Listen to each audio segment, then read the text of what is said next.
Welcome back to another episode of Solid Stage Podcast. It's episode 147, and hey, I have returned, and as an I mean Nap, from Nap Snyder Works LLC, and we are also with Josh from North Country Woodworking and Nick from MPG Creations. I gotta say, folks, it feels like it's been a very, very long time since I've been here. I missed a pretty awesome episode last week.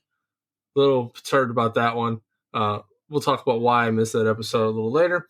And then obviously the previous week, I was on night shift and had no recording abilities. But hey, I missed you all. Can't wait to talk about the shop, what's going on, and whatever other things we got going on. So, Nick, dude, before the episode, you're talking about how busy you are. What's going on in the shop, dude?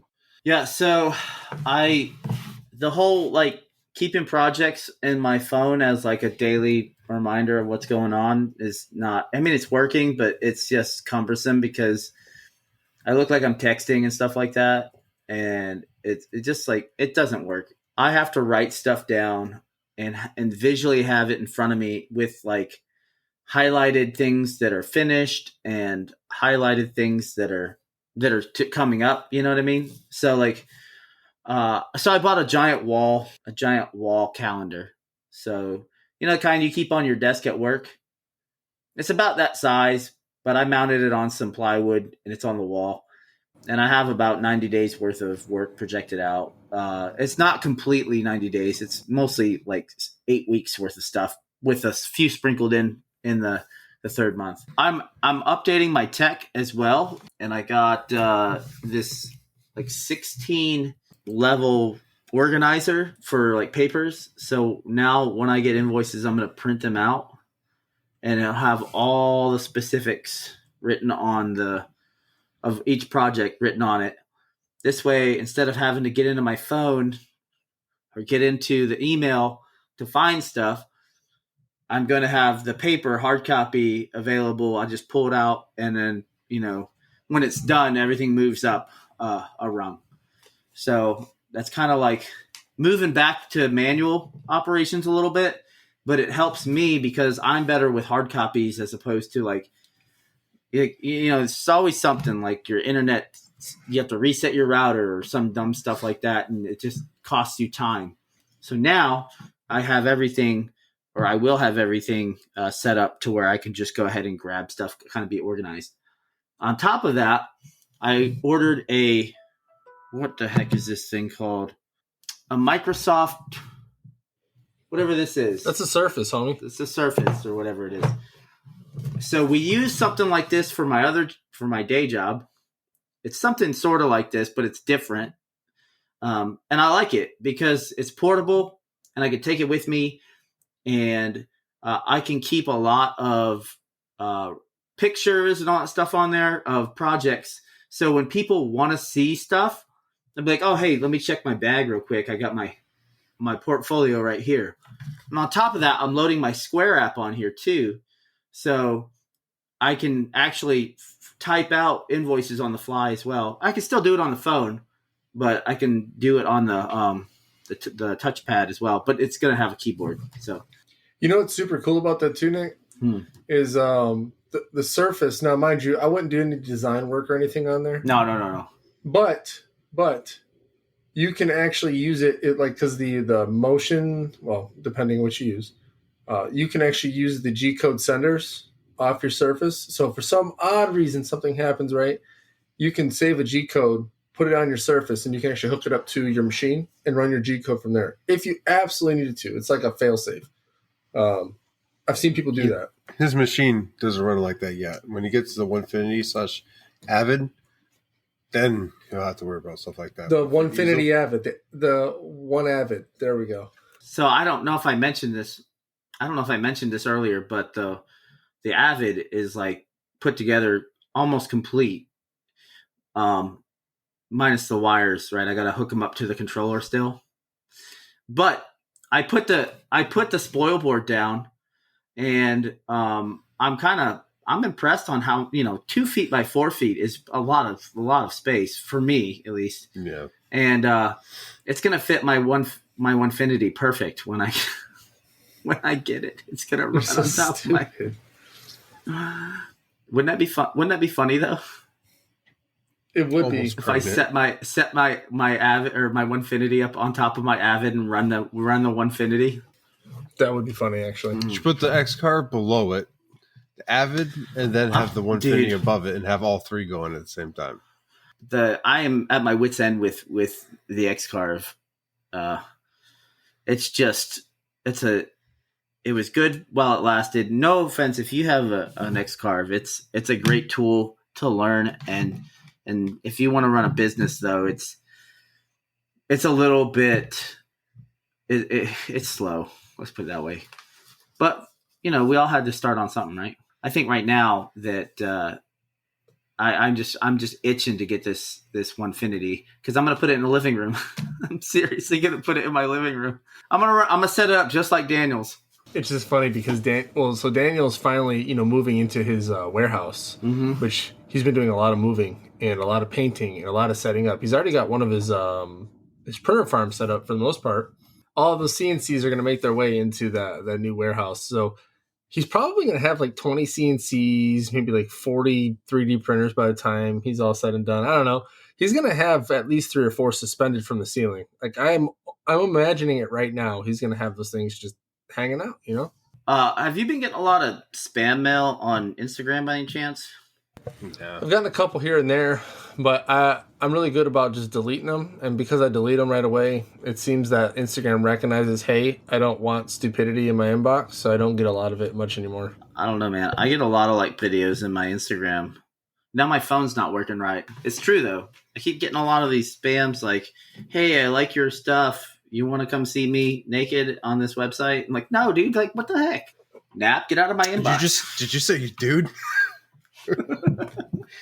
Anyway, back to my shop. I finished a Disney Castle-esque style plaque, but the customer absolutely loves it. I'm happy that the customer loves it. So it's on my Instagram. But other than that, I've got multiple, a lot of stuff I don't post because I look at my Instagram like a portfolio of capabilities. And if I'm posting the same stuff over and over again, it gets kind of old and people stop looking. You know what I mean? Like right now I'm working on some wrenches. I did a run of these wrenches for the 4th Equipment Maintenance Squadron down at, what is it? Seymour Johnson. Yeah. And by the way, let's talk about how funny the name Seymour Johnson is. Anyway, that's it. That's all I got going on, guys. If you have any questions for me, let me know. Well, actually, you know what? I want to hear what Nap's got going on because he just came in here hot today with a whole bunch of stuff. He started talking about it. I'm like, oh, hey, stop. We got to say this for the podcast. So first and foremost, so I missed 2 episodes. Kind of sucked. Just simply because, the first episode I missed because I was on a night shift. So initially, and this is something that tends to happen, and it's not like it's on purpose or anything. It's just the needs of what, the shop needed or the schedule needed. But I was scheduled to work a night shift for an exercise. And I got on night shift so I could adjust my sleep schedule so I could survive 12 hours during an exercise during a shift I'm typically not on anymore.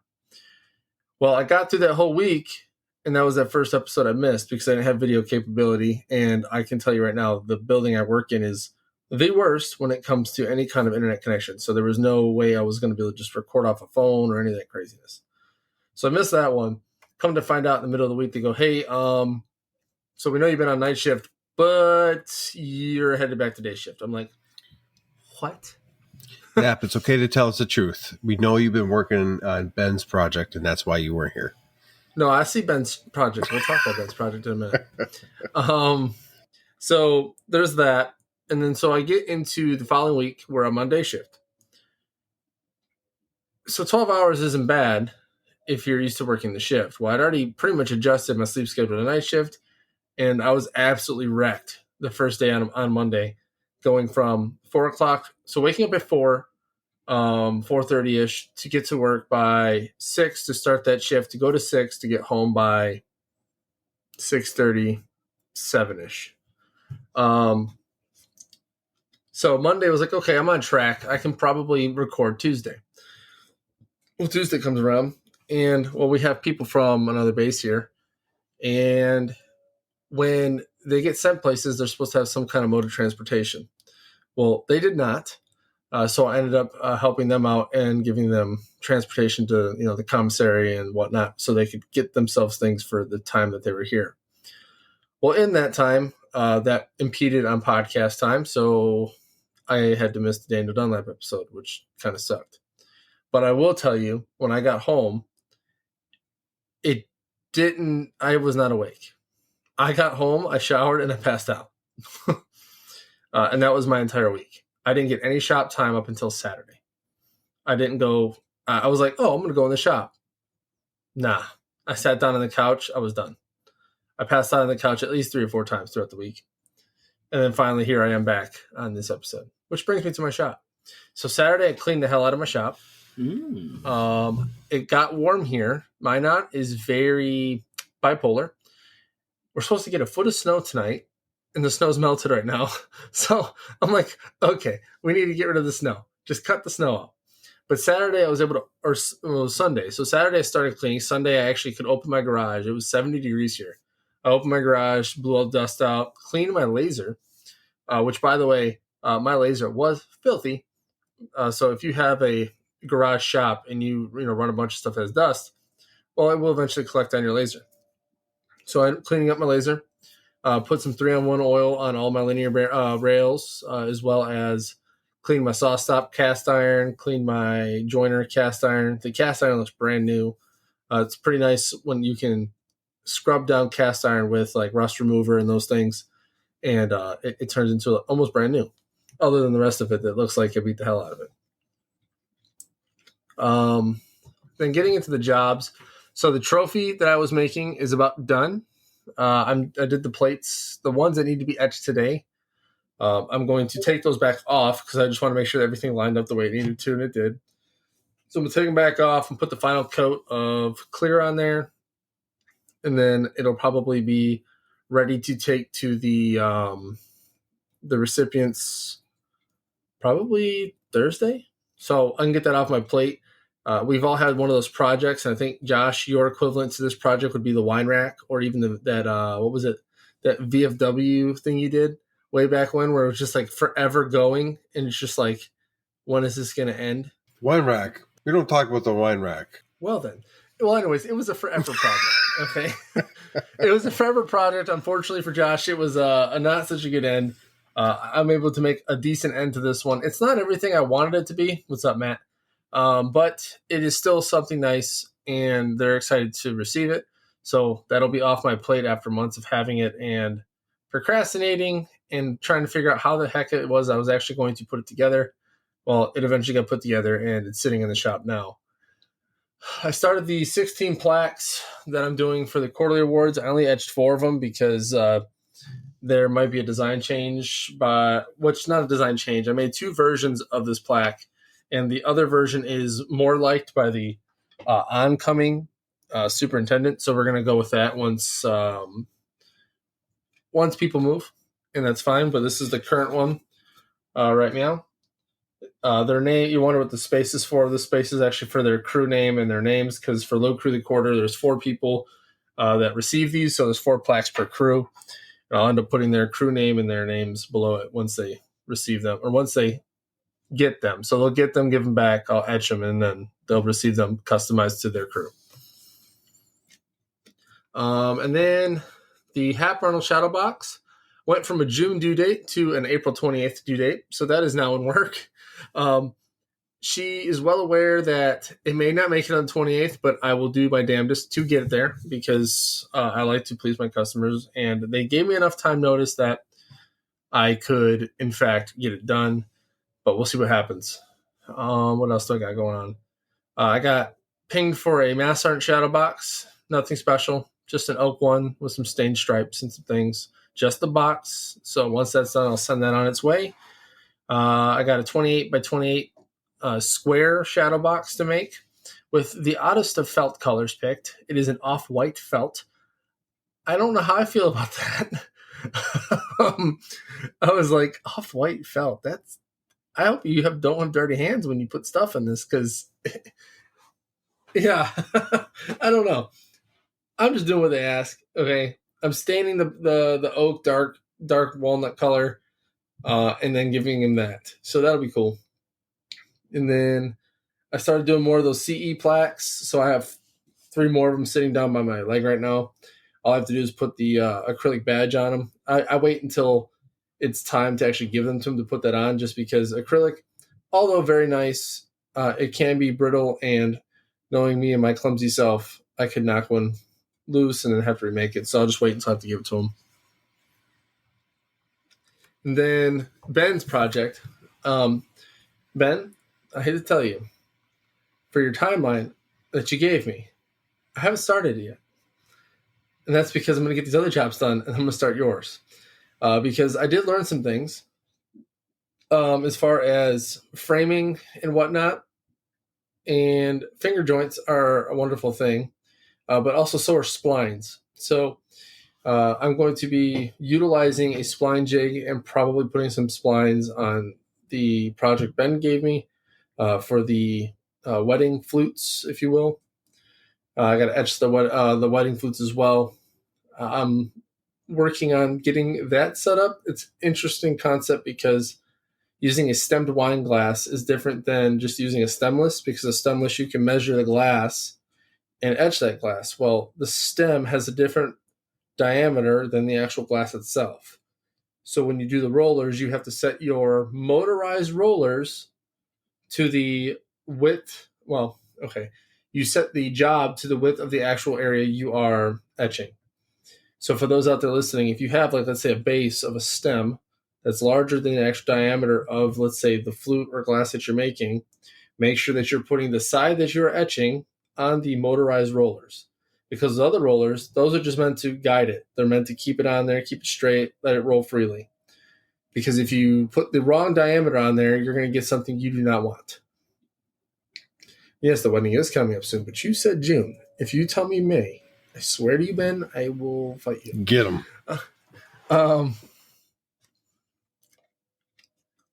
So I could purchase a chuck, but I don't know. I'm so used to using a rotary that I'm just not ready to use a chuck. However, I say that to say that my new machine is in the makings currently. So I have my rotary CNC from Odyssey CNC. It's that Cyclone machine that we saw at Workbench Con. I'm pretty excited to get it. And actually, for the patrons, since you guys are here, I'm going to go ahead and pull this guy up. I'm going to show you real quick just because I feel like it. And boom. So here it comes. So that's what the machine is going to look like. However, there is some differences that will happen. So you'll notice my logo is here. The logo is also on the other inside portion here. But then on the left and right stanchions here, you're going to have the American flag coded on there. So I'll have, America on here. But then there's that Chuck style rotary that we were talking about there, Ben. And I'm pretty excited to get it because there's a few things that I want to make with it, beating like bullets and projectiles and whatnot. So I'm pretty excited for that. So that should be here hopefully by the end of, not this month, probably the middle of May, I'm going to assume. Let's see what else I got going to the shop. Not really a whole lot more. Little odds and ends. I have a first sergeant plaque to make. So I'm interested to see what I'm going to do with that. That's due the 26th of April. That was the last minute. Hey, how you doing? So I'm going to get that done. But other than that, that's what I got going on in the shop. That's what's going on here. I'm still kind of tired from last week, but I'll live. Josh, what's going on in your shop, man? Oh, real quick, Tim from Gears of Fire is asking, how are you generating the CAD for the Odyssey? So, and actually I probably missed that because I accidentally closed that window down. So how it was explained to me was, so in Vectric VCarve, there is a setting called a wrap. So essentially you're able to take a 2D image and put it on just like the normal 2D plane, and you will click the wrap function, and that wrap function will actually turn it into a rotary toolpath. So the rotary will recognize that, hey, I need to turn to make this this design. Obviously, there's probably more to it than that, but that's what they said they were going to go ahead and give me a hand with. They said that when they do send the machine, obviously I got to set it up, watch the videos and whatnot. They're going to help me generate a couple files, let me know how they did it, and go from there. If it's able to, yes. So I'm fairly certain, based on what you call it, what they've been doing. They've been using, I think, I want to say Fusion, maybe, but they use Open Builds as their platform. So I'm interested to see how that works because it's different than what I've used before. But more to come on that. And Ben says the wrap feature works very well. Yeah, so you can use that type of CAD using SolidWorks because I've seen and dabbled with SolidWorks. Not a fan because I just don't understand it. Typically, when I don't understand things, yeah, sometimes I dive deep into it, but when I don't have time to really learn the intricacies of new programs like that, because that's 3D CAD, I go with the stuff I know, which Vector V-Carve is. So it has to be a Spire. So it sounds like I'll be making a purchase. Ouch.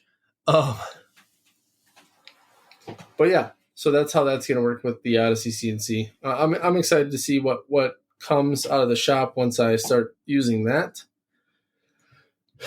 But yeah, so pending any further questions, Josh, let's go ahead and shop me. What's up, everybody? So, lots going on in the shop. I went from, hey, got a few jobs here and there to, well, I hope I have enough time to make this stuff before I leave. So, let's start off at the beginning. So, still finishing up the retirement chest. Hopefully, I'm going to get that done before the end of April, beginning of May. I'm just trying to figure out some of the details of that. I have to put it together, essentially, and then cut the lid and go from there. But we're getting there. Slow progress is progress. I have a contract with the top 3. I'm doing the next promotion cycle gifts for the Master Sergeants. That'll be 85 plaques. That'll be due in the beginning of May as well. And they're acrylic and all this other nonsense. But they're not that big. So, well, kind of happy medium there.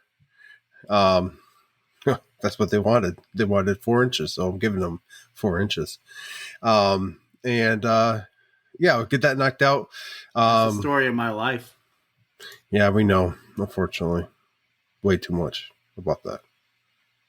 Let's take a moment of silence for him. Anyway, moving on. So I got 85 plaques I got to knock out, right? So, well, I also have 1 2-foot hammer I got to knock out. I have 1 marine plaque, 1 promotion plaque, 1 shadow box, 1 24 by 15 Glock shaped plaque in acrylic, 3 flags, Etsy order, and that's all of it, I think. I have to look back through everything. A 29.5 by 23 sign that's going to Canada, and another very large sign that'd be going to the local karate school dojo that my son goes to. So yeah, I got quite a few things going on now in the shop. I'm still waiting on a response back from a wedding order, which they would like done as well, and a few others. So needless to say, I have a lot to do before I leave. I think I should stop taking orders at this point in time so I can make sure I finish this all. Thankfully, there's quite a few of these things I can finish in a weekend. But there are a few that are going to take a little bit longer. So some of it's going to be like the mass production of 85 plaques. That's just going to be cutting with the laser, essentially, putting it all together, finishing it, and getting out. So with that, I also made samples, something I said I never really would do. But with this particular client, I've worked with them in the past, and they couldn't visualize what I was trying to set them up with.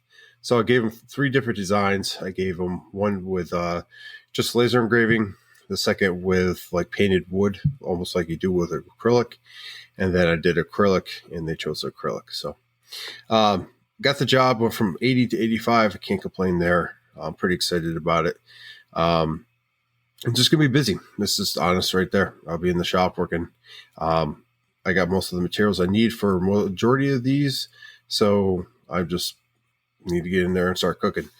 Tonight, I did have some shop time. I say shop time, but I used it for design time because I'm trying to basically set myself up so that at bare minimum, I can start cutting stuff out and putting them into like their own piles. And then I can start assembling all these at the same time to get them out and knocked out. So a lot going on in the shop, trying to knock this stuff out. Over this last weekend, I had my parents in town. They got to visit with, the kids, and we got to all hang out and have fun. I made them some cornhole board to bring home. And it was fun because my dad was in the shop, mom was in the shop, my oldest and myself, and we were all just, getting those knocked out for them. And then I also finished the kitchen table. I got the insert complete and done, design engraved. You can kind of check that out a little bit on the page. I'll be doing a final post here sometime soon. We've been using it, so I haven't really had time to take a picture. But it's working great. Can't complain. I might flip it over and on the other side put like a checkers board or a chessboard design laser engraved in. That way, like I could probably just paint, the laser marks and get white because it's a black painting anyway. And that way, like, you don't need a board. You have it all right there. I probably could do that with a couple different things. Maybe I'll do chessboard and something else. Figure it out as we go, right? But it's a fun design. My wife's already doing a puzzle on the center of the table. She could take it out. The insert, she could do the puzzle. When she gets done, she puts the insert back. It's a table again. Her puzzle's safe, or whatever she's working on in there safe. And we don't have to worry about it much. So it's a fun design. I definitely want to expand upon that in the next base, but it works for now. If we sell it before we leave, we sell it. If we don't, we don't. So it's underneath the tabletop? So the way this table was designed, because I had to build the table itself, right? We got this about 10 years ago. I went on deployment. I came back, and she had this new table. And the table had like a granite insert in the center. So I knew this insert sat on a lip. And I took the insert out, built a box underneath the table so that I lined that with felt. And then I made an insert to go on top where the granite used to be that we could go ahead and pull up when we wanted. So I have handles that sit flat and flush. And when you need to go ahead and remove the insert, you push the handle around and the handle comes from the bottom all the way to the top. And now you have two handles. You can pull up the insert, remove the insert, and you have a game area, puzzle area, what have you. And it works fairly well. I'll be doing a post about it. There are other designs out there. This was just supposed to be quick, easy, something I could do so they can actually utilize it. So, so there's that. I'll be hopefully, the plan is of right now, I haven't got a message saying otherwise, but I'll be meeting Victor from One Designs tomorrow up at our usual meeting spot. He's going to be selling me his lathe. So I'll be having a new tool in the shop, hopefully tomorrow, and then start using it maybe this weekend.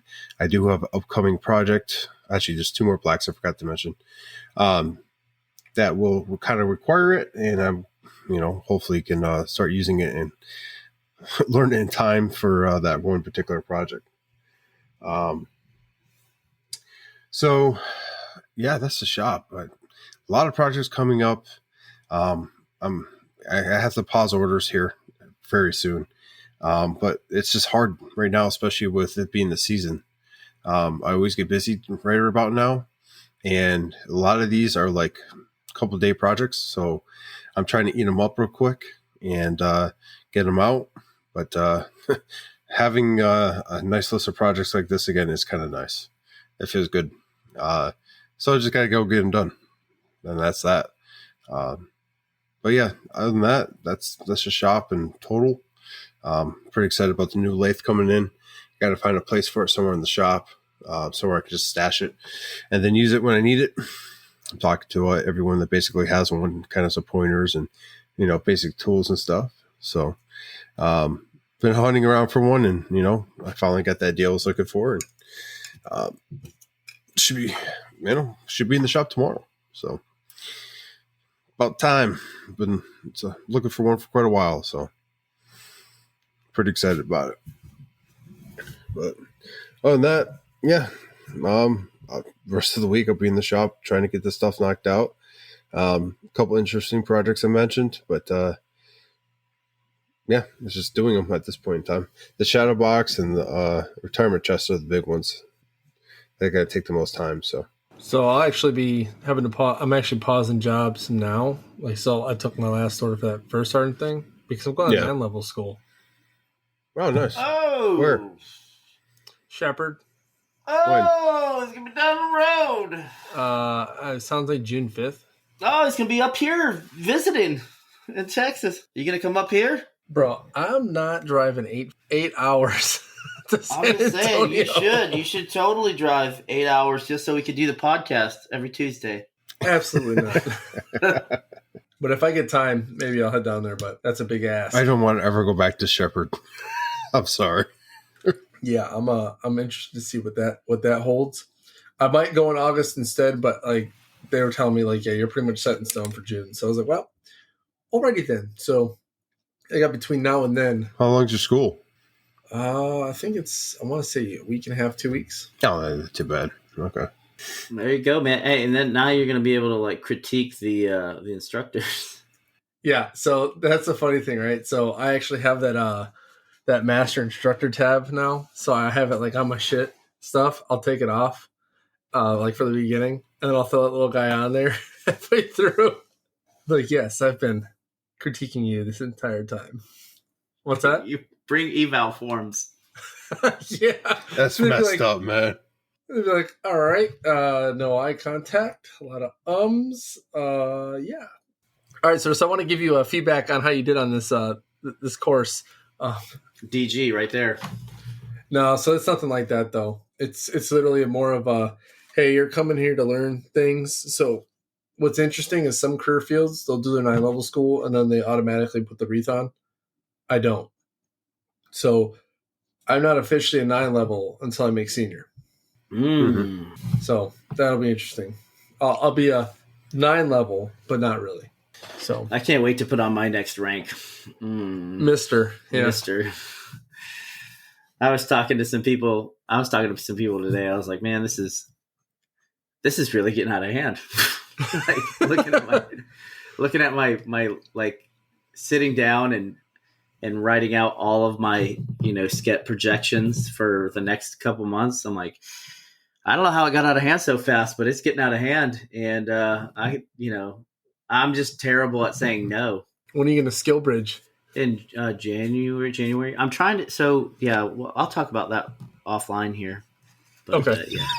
I think I know where this is going and how he's going to plan this one. Let's get on a topic that we've been trying to get at. We've been talking a lot about sanding. We're back on sanding. Let's go! I hate sanding. So, okay, this will be the final chapter in sanding. So, essentially, topic for the podcast is as such: what happens when you don't protect yourself from the sawdust in the shop? How can you protect yourself? And some of the things that you have in your shop currently, or stuff you have in the shop that's that don't meant use to do those things that we don't use. Yeah, we'll talk about that too. A little honest. So I'll go first. So why is it important? Because you don't want to get cancer. Because cancer is a real thing that will affect you if you breathe in too much sawdust eventually. Wood is a carcinogen. So it's not, I don't know if you know a bunch of really, really older woodworkers who didn't have the protection that we have today or didn't have access to it back in the 70s and early 80s and stuff like that. But those people were affected it was very bad for their health. And I don't care if you smoke or not. If you don't smoke and you're breathing in all that sawdust, you might as well light up because it doesn't matter at that point, right? But what I use, I have HEPA dust extractors, 2 Festal ones. I keep one at the miter station at all times. Well, it was my first first purchase, I was so excited I got that one, and it ended up just sitting under my miter saw. But miter saw does kick off a lot of dust, especially when you're cutting into like mahogany and even like what's that, the Paduke and stuff like that. That's like nasty. And I didn't know this, but I was talking to some of the guys at Woodcraft, and they said that there are some species of wood that even if you get the dust on your skin, it's an irritant. So imagine breathing that dust inside you. But I also use a dust collector for my table saw and my CNC machine. It's a full size, like 1.5 horsepower, it's 2. I don't remember. It's a jet a jet extractor, and that helps. I also have a jet air filtration device that I don't use because I did use it when I was in New Jersey, but since I've been here, I didn't. I don't know. I guess I could have had somebody to help me, but the thing's heavy, man. It's so heavy. I mounted it myself in New Jersey, and I almost killed myself doing it on a ladder trying to get to. And then, but it works great, and especially if you like have you do a lot of sanding or whatever, or you end up with a lot of dust in the air, you turn that sucker on, and an hour later, and you're golden. And a good way to tell if you have poor, if say your air filtration device isn't working, is if you come in your shop and there's a layer of dust on your stuff, even though that machine's running, change your air filter, because that'll make all the difference. And you can so I know I keep going here, but you don't have to buy Jet brand. There's PowerTech makes inserts for those. PowerTech makes the HEPA bags for the Festool dust extractors as well, and that's all I buy now. I don't pay the money for the Festool ones. Also, though, if you are a Festool fan and you want to stay true to the green, they make a reusable bag. Yeah, but you can only empty it up to like 300 times before it's no good anymore. I wouldn't want to empty it because, you can empty your normal bag if you really wanted to. You just open the valve and empty it out that way. Yeah, but do you know how long it takes? Like this one has a zipper or whatever on it. But so regardless, though, emptying bags sucks. Changing out my dust collector bag sucks, especially if I get lazy and I don't do it, and that builds all the way up into the cone at the top. Then I'm like, I might as well not have it, right? Because I'll pull the bag out and it just dumps sawdust everywhere, and it's just like one giant cloud. So I have a respirator. That's another thing that I don't use. So it's okay. I'm guilty of that too. All right. But I always work. I'd say 99.9% of the time my garage door is open when I'm working. So there is airflow. It's just it's not ideal. Anyway, I'm going to kick it on over to one of you guys. Go ahead. Okay. I guess I'll go. So Nick mentioned quite a few things that I think I would say many shop users have, not necessarily Festool, but for those that have gotten, let's say, one of the more, we'll just say more expensive sanders, you probably have a HEPA vacuum for dust extraction, which I have my Merca with its HEPA vacuum, and it works great. Very rarely do I have any dust that escapes whatever I'm sanding, so that's nice to have. But I could say when Nick said the miter saw kicks off quite a bit of dust, that's the one thing I actually don't have a lot of dust extraction for, which I'm working on. If I get a couple more bigger jobs and I pay this other machine off, the thought of a Capex has intrigued me a little bit, because the dust extraction on that miter or that type of miter saw is pretty good. Or I thought about finding like one of those portable shrouds you can put around the back of it that's got like a bigger dust collection. So when you actually actuate the miter and it's kicking sawdust out the back, it's actually going to suck it up in the dust extraction hose in the back of it, because a lot of that dust it doesn't form until there's like a little tube on most miter saws that has that dust extraction bag, the little bag that they feel is going to help you, but really it like doesn't help after 2 or 3 times of using it. Well, if that little tube gets clogged, a lot of that sawdust just kicks right back at you. So I just got to find a way to better extract dust for that. I have a Harbor Freight special dust collection. It works fairly well for my garage shop just because I don't run it to a whole lot of machines. I've got two drops, one that goes to my table saw, and then one that has the Dust Right boot connection system. So I got like the Dust Right ends on a couple of my machines, one being the planer, the other being the drum sander.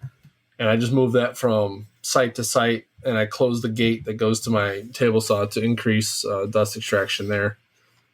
I do have a respirator. I use it from time to time. I don't use it all the time.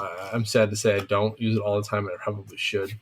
But when I do use it the most is actually one of the things Nick mentioned, and that was changing my dust collection bag. Because I know for a fact, as soon as I take that thing off and I start removing that bag, any dust that's collected up in the cone, it's going to make that cloud of dust that's just absolutely terrible. So I do use a respirator for that.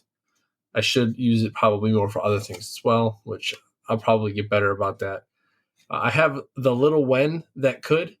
It's actually currently under my CNC, not being used because as I was getting ready to finish up the garage, winter had hit, and I have a plan for how I'm going to run my filtration in the shop. More to come on that, but Tim said something about it as well. You can use box fans with furnace filters. And actually, it's Izzy Swan does that for his shop. I've seen that for other folks that do it with their shops. It's a very cheap. It's a much cheaper alternative for many air filtrations in most of those garage shops or smaller shops out there. However, that does require a lot of plugins, so that's another limiting factor, I think, that one could have using that particular system. What else do I have in the shop? My CNC has dust collection. So actually, I get rarely any dust because I'm using, Daniel's V7 boot that I hook up to my spindle. So I don't really ever have any issues with too much dust. I do get some chips out, but I mean, let's be real. If you're thinking that you're going to have 100% clean area with any kind of dust extraction, you're high. Unless you're using like a Harvey, the Harvey Cyclone thing, that freaking crazy dust collector that they have out there. It's like a big rectangular coffin of dust collection. That thing's pretty awesome looking. That if you're getting any dust with that, I'm sorry, but I don't think you should be. Now, Nick said something earlier, and I was going to wait, obviously till my segment here, but how you can tell if your dust filtration or extraction is not working. When you come in from the shop and you go to blow your nose and there's a crap ton of sawdust in your boogers. So there's a couple times where I've done some stuff and I'm like, man, my nose is clogged. So I'll go blow my nose. I'm like, oh, it's sawdust. Should have worn my respirator. And then the next day I go back in and do it all over again. I was pooping sawdust for a while. I'm just saying. That's not right. Well, it's good fiber. It's fiber. Yeah. Kept me regular. But I can't say a lot of my dust extraction does limit a lot of the dust that is given off in the shop. But I can say if I wore a respirator probably a little more, it'd be a little more safer for myself, especially because the door stays closed for at least 4 months of the year based on how this winter went. So, but yeah, I would say for starting woodworkers though, I would say respirator right out the gate is probably your best bet. Even though most of us need to make a habit of it, which is the reason why I don't use mine as much, because I haven't made a habit of just putting it on when I need it. Because we all know when things seem to be inconvenient at times, we just kind of skip it and move on. So, but yeah, so I'm not going to take too much more. So Josh, what you got, man? I know we've said a lot. You've probably heard a lot of the stuff you're going to say, but what else you got there? I wasn't paying attention. Don't worry about it. So I'll just repeat it. Oh, totally. Thanks. So let's be honest. Okay, we're going to have some woodworkers out there that are just getting started, and they're wondering exactly, what they should have, right? So when I first started, I had a rigid vacuum, shop vac, and that's what I use for most of my dust collection from my tools and stuff like that, and just general cleanup. And with that, I actually use what you can find this on Amazon. You can find this different places. Instagram, they have a profile in there.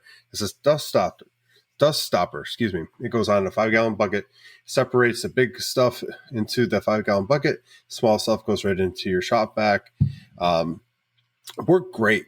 Honestly, it worked really good for what my uses were at that point in time. As I progressed and did more woodworking actually within the garage versus going outside and doing it, I started trying to, up my dust collection game by getting a dust collection system, which you can go ahead and, you can find them Harbor Freight, you can find them at Grizzly, you can find them all over the place. Rockler has their own. And I actually picked up the Rockler system with the hose and stuff like that. And kind of followed the dust stopper idea, but upgraded with the Rockler system. And I think it's a 13-gallon bucket. And that's what I currently use for most of my big 4-inch ports and my actual shop itself. Do you have trouble tripping over your hose? The way the shop is... Josh is tripping over some hose over there. The way the shop is set up, I have my dust collection in the upper left-hand corner looking out from the garage, and it runs right to my my table saw. And that's where the primary the hose is connected to, because I use that the most when it comes to the big, large 4-inch tools. The next would be going into the actual bandsaw, and I have an adapter I throw on there, and it reaches to the bandsaw, and I can utilize it there. For the most part, that's about it. For my joiner, it goes right into a 5-gallon bucket. I don't plug up a hose to that because I have in the past, but the chips are usually so they're thicker and they're longer, and it sometimes clogs your hose. So you want to make sure you don't want to clog hose, man. I'm telling you, I like it ruins your entire day. But it's all the weight. It's not tripping down. Well, you don't want thicker the 4-inch, but okay, going back to that. So no, the way I have it set up, it's out of sight, it's out of mind. I usually don't have to move it. There's only 2 tools that really justify using it. My CNC is connected to my dust collector, but I have it reduced to 2.5-inch hose.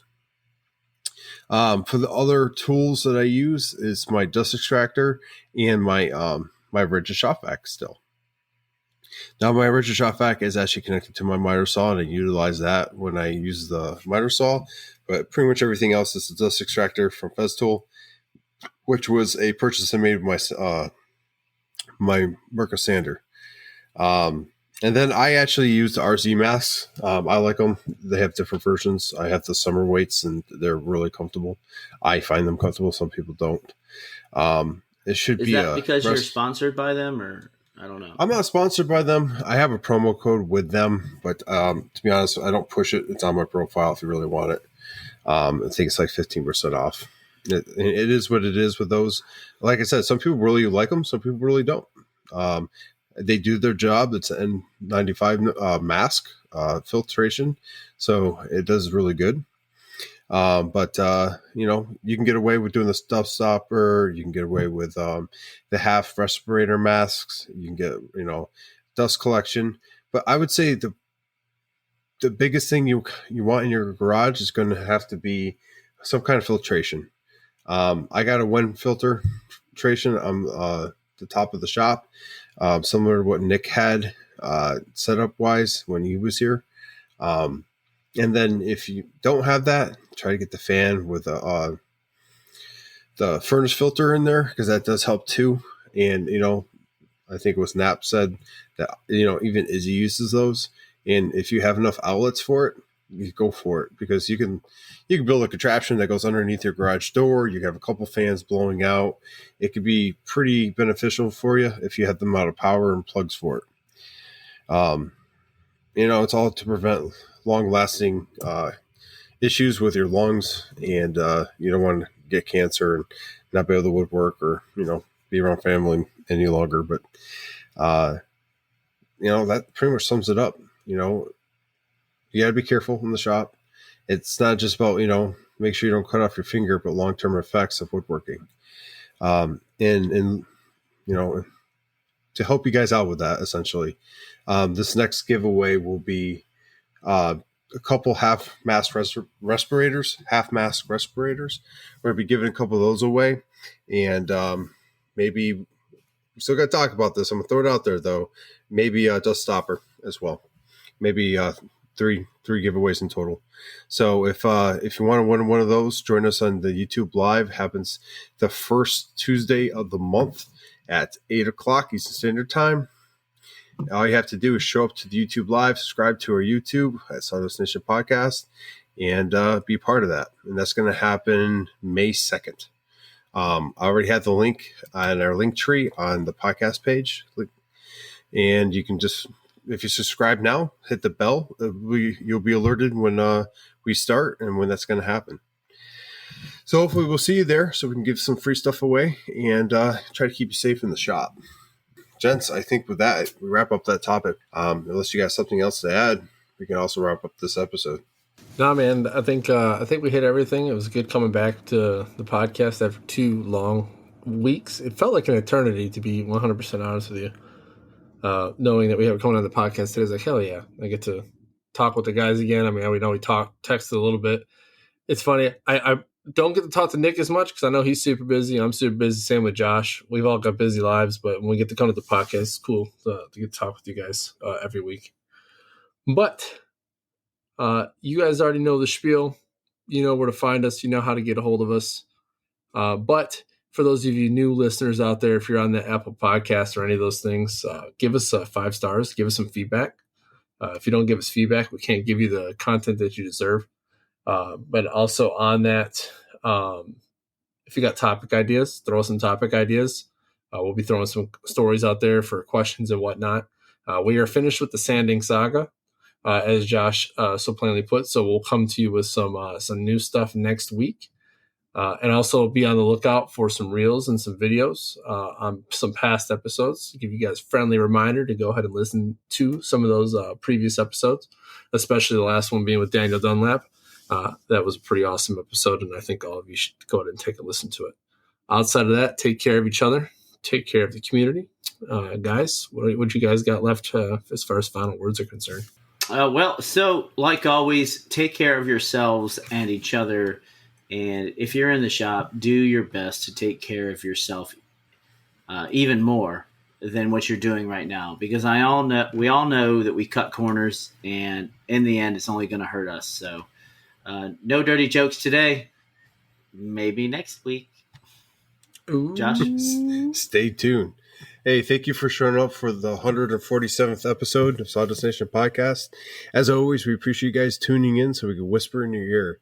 I want you to stay safe in that shop, but I also want to give you a reminder about Christmas giveaway. We'll be giving you guys details coming up soon here in June about how to enter for that. And there is a reminder, you'll be getting 1 ticket to go to Workbench Con 24. So with that, go in the shop, go make some sawdust, and Sawdust Nation Podcast out. Out. Bye.